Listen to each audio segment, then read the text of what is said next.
A mítica Ilha Pitcairn é tão remota e sua história tão bizarra que até pouco tempo atrás era considerada mais um mito do que uma realidade.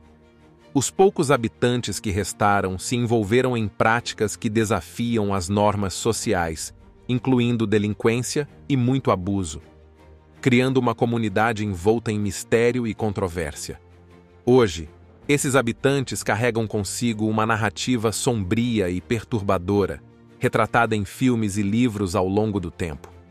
Se você quer desvendar os desdobramentos macabros dessa ilha, fique conosco até o final, porque os fatos que vamos apresentar são cruéis e parecem saídos de um cenário quase apocalíptico. Mas antes de mergulharmos nessa história, inscreva-se no canal e ative as notificações para não perder nada. Sem mais delongas, vamos para o vídeo. A aproximadamente 2.000 quilômetros do deslumbrante Tahiti, na Polinésia Francesa, fica a ilha vulcânica de Pitcairn, habitada por menos de 50 corajosos residentes. Aqui, a eletricidade é um luxo raro, e a conexão com a Nova Zelândia ocorre apenas 4 vezes ao ano por meio de um barco. Nesse refúgio isolado, a subsistência é garantida pelo cultivo de frutas e vegetais e pela pesca de frutos do mar nas águas cristalinas ao redor. As casas, perfeitamente integradas à natureza, não precisam de portas, e suas fachadas são adornadas por árvores e plantas exuberantes. Surpreendentemente, existe até uma escola que atende crianças de até 12 anos, mas em 2021 contava com apenas 3 alunos matriculados. A eletricidade é desligada das 10 da noite às 6 da manhã para economizar diesel. Recentemente, o acesso ao Wi-Fi e à telefonia celular foi disponibilizado, mas os moradores sempre se comunicaram entre si e com o mundo exterior por meio de rádio VHF. Visitantes raros que têm a oportunidade de explorar essa joia escondida são acolhidos nas casas das famílias locais, pois a ilha não possui resorts, hotéis, restaurantes ou bares. Apesar das limitações que podem não atender às expectativas mais exigentes, Pitcairn carrega uma história fascinante, sendo o lar de descendentes diretos dos infames amotinados que, em 1789, tomaram o controle do navio de guerra britânico Bounty. Uma história que é tudo, menos tradicional e por isso merece ser contada. Em 23 de dezembro de 1787, o Bounty partiu da Grã-Bretanha sob o comando do tenente William Bligh, um marinheiro experiente. O objetivo era coletar fruta-pão em uma ilha do Pacífico. Essa fruta, tão saborosa quanto um figo, interessava a coroa britânica como uma solução econômica para alimentar os escravos nas Índias Ocidentais Britânicas. A bordo, 46 homens enfrentaram desafios desde o início. Após falharem na tentativa de cruzar o temido Cabo Horn em 26 de outubro de 1788, o Bounty finalmente ancorou no Tahiti, onde a tripulação ficou maravilhada. O Tahiti era tudo o que sonhavam e mais. Os britânicos foram calorosamente recebidos pelos tahitianos, degustando frutas deliciosas e trocando itens com os locais. E adivinha? Os marinheiros rapidamente se envolveram com as encantadoras mulheres da ilha, trocando favores sexuais por itens valiosos, como pregos e ferramentas de ferro. Reza a lenda que, em uma ocasião, o tenente da embarcação mostrou a um nativo moedas de ouro e prata, mas o que realmente fascinou o homem foi um simples prego de ferro. Para os tahitianos, ouro e prata não tinham valor, já as ferramentas eram preciosas, pois facilitavam a construção de embarcações e outras necessidades. E exatamente por esse motivo, não havia preconceito em relação às interações das mulheres nativas com os estrangeiros em troca desses valiosos artefatos. Com o atraso na viagem, o Bounty ficou no Tahiti por quase 6 meses, à espera das plantações de fruta-pão ficarem prontas. Surpreendentemente, os marinheiros estavam felizes com isso. Durante o dia, colhiam fruta-pão e cuidavam das plantações, e à noite se entregavam a festas e divertimentos. Porém, a festa teve um custo. Mais de 40% da tripulação teve que ser tratada por causa de doenças sexualmente transmissíveis, trazidas por exploradores britânicos e franceses anos antes. Então, os britânicos começaram a adotar o estilo de vida tahitiano, com tatuagens, danças e tudo mais. Mas enquanto a maioria se deixava levar, o tenente Bligh, firme como uma rocha, resistiu às tentações, determinado a levar sua carga para as Antilhas Britânicas o mais rápido possível.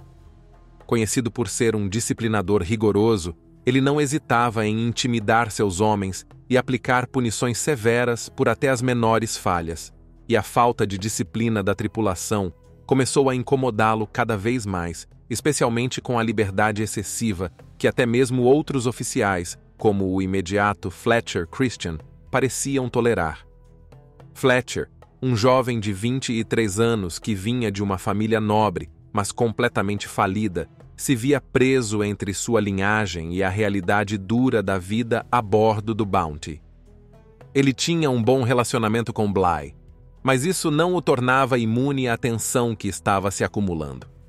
Deixar o Tahiti não foi fácil para a maioria dos marujos. Com o retorno ao comando de um Bligh mais autoritário do que nunca, as coisas ficaram ainda mais complicadas. Ele começou a distribuir punições severas, por qualquer motivo que considerasse digno, e parecia ter um prazer especial em pegar no pé dos oficiais que tinham aproveitado a liberdade da ilha, especialmente o jovem imediato. E assim, a situação só esquentou.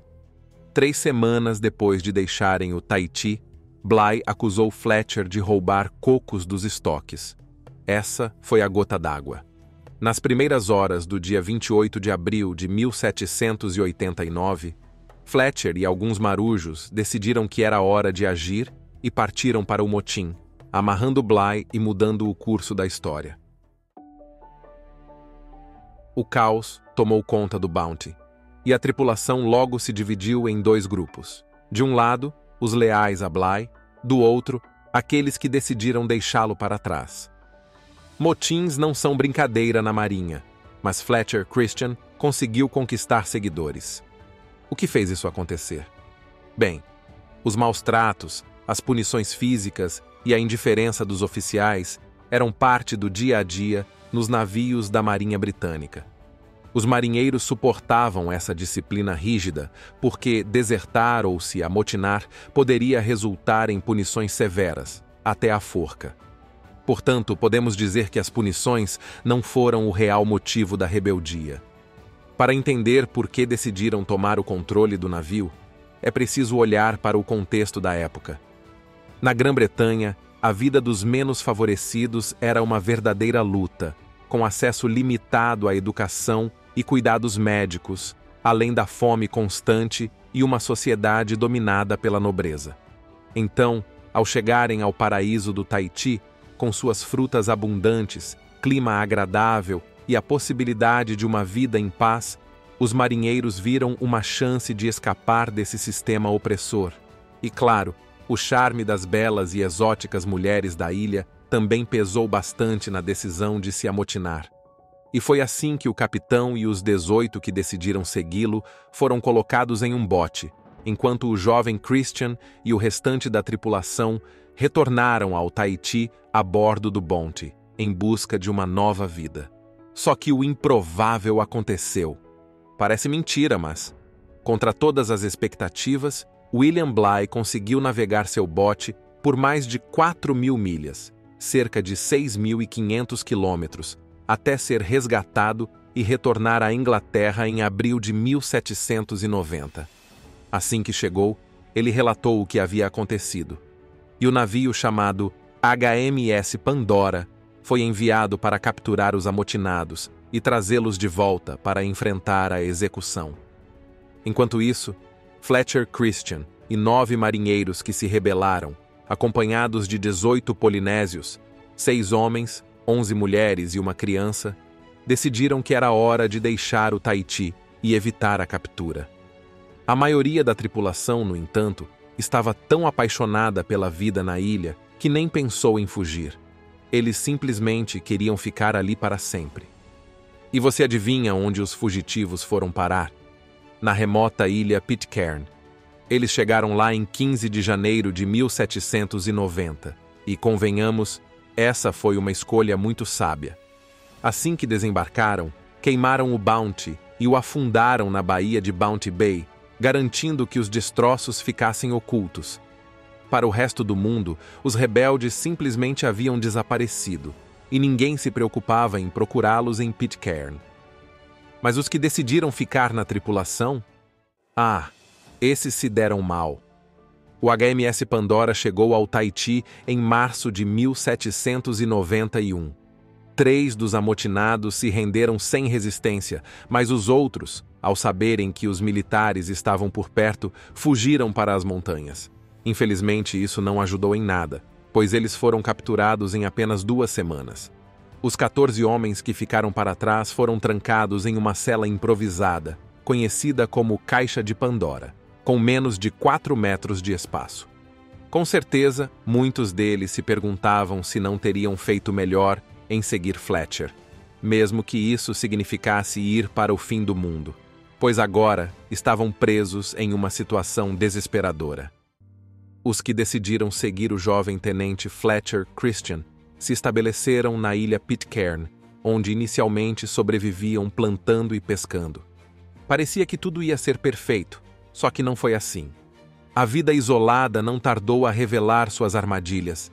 A falta de um governo e de regras sociais logo deu lugar a ciúmes, traições e, em última instância, a assassinatos. Uma das principais fontes de tensão na ilha era a escassez de mulheres. Os marinheiros britânicos dividiram a ilha entre si e cada europeu ficou com uma mulher. Mas isso gerou conflitos, pois apenas 3 mulheres polinésias estavam disponíveis para os outros 6 homens. A situação estava prestes a explodir e de fato explodiu. 5 dos marinheiros rebeldes foram mortos por polinésios que acusavam os ingleses de tratá-los como escravos e de tomar suas mulheres à força. Um dos assassinatos foi especialmente grotesco. O corpo de um homem foi cerrado ao meio, em um ritual bizarro de sacrifício. Em retaliação, os amotinados não hesitaram em matar todos os homens polinésios, enterrando alguns até o pescoço na praia para que a maré os afogasse. Após essas mortes horríveis, a violência deu uma pausa, mas a paz na ilha era frágil. E diversos outros conflitos surgiram entre os homens. Por volta de 1800, apenas uma década após a chegada à ilha, todos os nativos polinésios e os amotinados haviam morrido. Restava apenas John Adams, que, contra todas as expectativas, liderou a formação de uma nova sociedade pacífica, baseada em princípios puritanos. Ele viveu em Pitcairn até sua morte aos 65 anos, sendo o único amotinado com uma sepultura identificada. Mas se você acha que a história termina aqui, está muito enganado. Muitas aberrações ainda estavam por vir. Em 1813, 2 navios britânicos que passavam pela região ancoraram de forma inesperada na enseada de Pitcairn. Foi ali que encontraram a sepultura de John Adams e realizaram uma cerimônia, concedendo-lhe anistia por sua participação no motim do Bounty. Com a chegada desses novos visitantes, a população da ilha começou a crescer novamente. A partir de 1825, rotas comerciais começaram a se estabelecer, e Pitcairn se tornou conhecida como um dos lugares mais remotos do mundo, um local perfeito para quem queria desaparecer sem deixar rastros. Em 1838, os britânicos tentaram colonizar Pitcairn mais uma vez, criando uma colônia religiosa. Infelizmente, essa primeira tentativa não deu certo, em grande parte devido a doenças e tempestades que devastaram a colônia. Em 1886, uma nova onda de colonização chegou com os adventistas do 7º dia, e parece que tudo deu certo dessa vez. Eles trouxeram esperança e fé para a comunidade, ajudando a curar as feridas deixadas pelo passado conturbado da ilha. Pitcairn permaneceu um lugar pouco visitado e com poucos habitantes, e à primeira vista, tudo parecia estar sob controle. Mas, como sempre, as aparências podem enganar, e algo mais estava por vir. Em 2004, jornalistas foram até a isolada ilha de Pitcairn e descobriram uma história tão intrigante quanto chocante. A pequena comunidade, famosa por ser o lar dos descendentes dos amotinados do HMS Bounty, escondia um segredo sombrio. Por décadas, crimes horríveis haviam sido cometidos contra mulheres e crianças. As mulheres eram trancadas em celas durante a noite, não podiam vestir roupas e recebiam punições físicas sempre que cometiam algum erro na visão dos homens. Os homens trocavam de esposas e mantinham uma espécie de harém composto muitas vezes dos seus próprios filhos. O mais chocante é que tudo acontecia às claras sem que ninguém sequer tentasse esconder. Pitcairn era simplesmente longe demais para que alguém soubesse o que estava acontecendo ou se importasse. Pior ainda, muitas daquelas pessoas não entendiam suas ações como criminosas. Os documentaristas ficaram aterrorizados e partiram levando as filmagens que comprovavam todo aquele horror. As autoridades, uma vez alertadas, chegaram à ilha, libertaram os prisioneiros e prenderam os culpados. No julgamento que durou mais de um mês, todos foram sentenciados, inclusive o prefeito que havia negociado a vinda da equipe de produção. Todos os acusados, incluindo o prefeito, se declararam inocentes. Eles alegam que manter relações com menores de idade era um costume local e que não havia violência. Uma das histórias mais chocantes é a de uma mulher que foi forçada 4 vezes, a primeira quando tinha 11 anos. Segundo ela, ao chegar de um ataque e contar para seu pai o que tinha acontecido, ela apanhou porque iria se atrasar para a igreja. Mas, infelizmente, como dissemos anteriormente, muitas das vítimas consideravam a situação normal. Segundo um morador entrevistado pelo jornal britânico Independent, as agressões podem ter surgido como uma disputa de poder entre os homens da ilha. Essa versão aponta para o então prefeito, Christian, que teria dado início a uma prática terrível, baseada em uma crença distorcida. Ele se considerava no direito de iniciar as meninas da comunidade. Essa atitude teria despertado a inveja dos outros homens, que passaram a seguir o mesmo padrão, buscando meninas cada vez mais jovens. Essas agressões continuaram repetidamente, muitas vezes ao longo de anos, e resultaram em muitas mulheres grávidas. Em seguida, as mulheres acabavam se casando com seus próprios agressores, criando um ciclo tóxico de abuso e submissão. Hoje, Pitcairn carrega as consequências dessa história sombria, e sua população pequena e envelhecida enfrenta novos dilemas. Com cada vez menos pessoas para realizar as tarefas árduas da vida insular, o futuro da ilha permanece incerto. Só o tempo dirá se a comunidade conseguirá reconstruir sua história e encarar os desafios que o amanhã certamente trará. E assim, encerramos nossa jornada pela intrigante ilha Pitcairn. Você já tinha ouvido falar dessas histórias sombrias? Conta pra gente nos comentários qual parte mais te impressionou. Se você ficou curioso para descobrir mais segredos e lugares que desafiam tudo que você conhece, não esqueça de se inscrever e ativar as notificações para não perder os próximos vídeos. Para você que nos assistiu até aqui, nosso muito obrigado e nos vemos na próxima aventura por esse belo mundo, que muitas vezes não é tão belo assim.